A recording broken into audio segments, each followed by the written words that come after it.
Hey everybody, so as I promised, I wanted to create one tutorial for you guys to understand how you can find the proper position for the aim controller for the knee of a character when you're creating an IK setup for either the hand or the leg of a character. So to quickly show you what is the problem and how we can solve it, I'm gonna show you this example here. The IK setup is already created for this character. As you can see, I'm having a controller for the foot. So the problem here is that we want to be able to have enough control over the knee as well, or also the way it actually bends or the direction that it bends. So in order to solve it, we will usually create a controller, which for now I'm just using a locator, and then you can have it to act as the aim controller for the knee. So usually you might snap your controller to the knee and just pull it out a little bit and then freeze the transformation.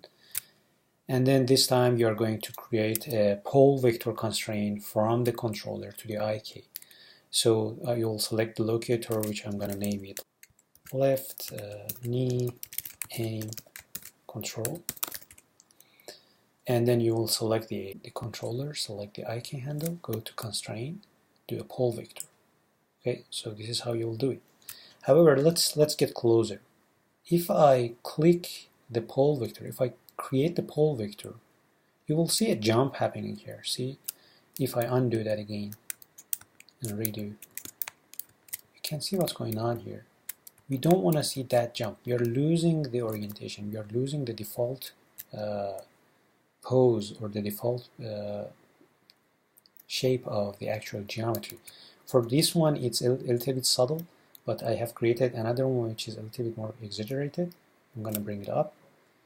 So if you're having such case like this, that the character is not having a straight leg chain, let's see what happens. I'm going to duplicate this one. I'm going to hide this. And use this one for this exaggerated setup. I'm going to snap it to the knee, pull it out a bit, freeze the transformation, and then select the controller, select the IK, and do a pole vector. And I'm going to zoom in so you can see what's going on here. I'm going to create a pole vector. See that jump? It's not supposed to be there. It's actually, again, deforming our default shape or default pose of a character. So we don't want to see that. So the problem here is that this controller is not actually on the plane that these three joints are creating in this space. So we somehow need to find that plane first, and then place this controller on the plane, on the same plane, and then create the pole vector. So in order to do that, I mean, probably you might say we can simply create a plane and match it to this plane that these three joints are creating. Yes, that's possible, but it's very tedious and it's not always perfect. You can't, you can never match the orientation or the plane on these joints. So in order to show you, I can simply let me see, curve IK. I've already created a plane here. So I have physically matched this plane to these three joints by just rotating it, moving it in place, and trying to match it to the plane that these three joints are creating. And then later I need to also make sure that this locator is on the plane. All right. So again, there is another level of eyeballing this process, which is not perfect at all. And then create the pole vector.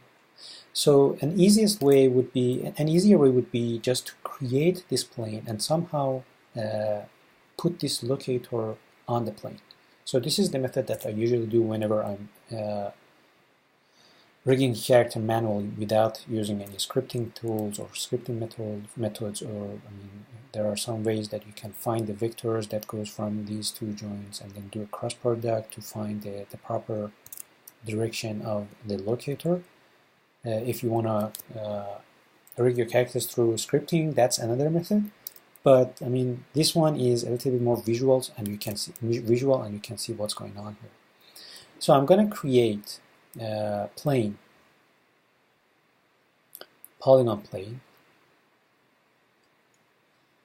and I'm going to create a triangle out of it. So I'm gonna merge two of these vertices together.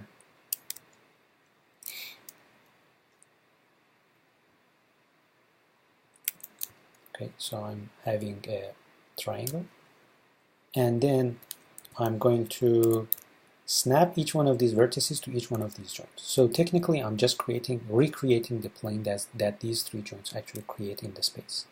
I'm holding down V, snapping each one of these vertices to each one of these joints. Holding down V, snap. Alright, cool. So we simply created the plane. Now it's time to put this locator on the plane. So in order to do that, here's the process. First of all, you can just simply snap the locator to the knee. Then select the plane. Select the plane. Select the controller and do a normal constraint. Alright. So what's the point? You can see that whenever we create a normal constraint, the child, the locator, will actually match its orientation to the normal of the plane, which is cool. Now if I simply select the controller and just pull it out using just one of its axes, not in x-axis. For this example, I'm going to just pull it out using the z-axis. Alright. Still I'm on the same plane just because I'm having that normal constraint on it, and I just used the z direction. I'm still on the plane, and now I can just get rid of this normal constraint because I no longer need that. Alright. I can also freeze the transformation on the controller. I no longer need to see or have the same orientation with the plane. It's just an aim controller, so I can simply freeze the transformation. And then this time I can use this position for the locator, select the locator, select the IK, and do another pole vector. I'm going to get close so you can see. It's a bit easier. So select the controller, select the IK, constraint, pole vector. Alright, cool. No jump, not at all. And the pole vector now is created and it's working without having that jump happening on the chain.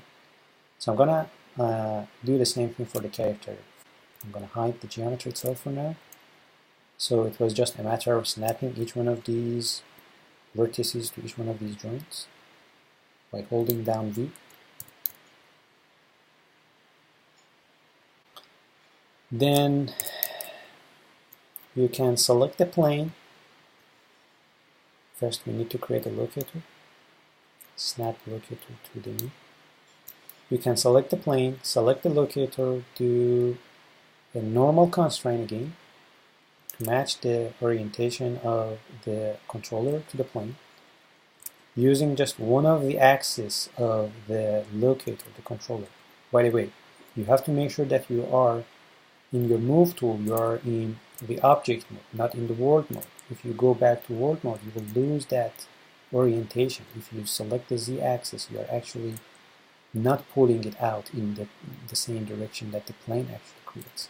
So you have to make sure that you are in the object mode. This is very important. And then pull it out, get rid of the normal constraint, freeze the transformation. Alright. Select the controller, select the IK, and do a pole vector. That's right. Cool. I'm going to bring up the geometry back. Now you can see that the pole vector is working,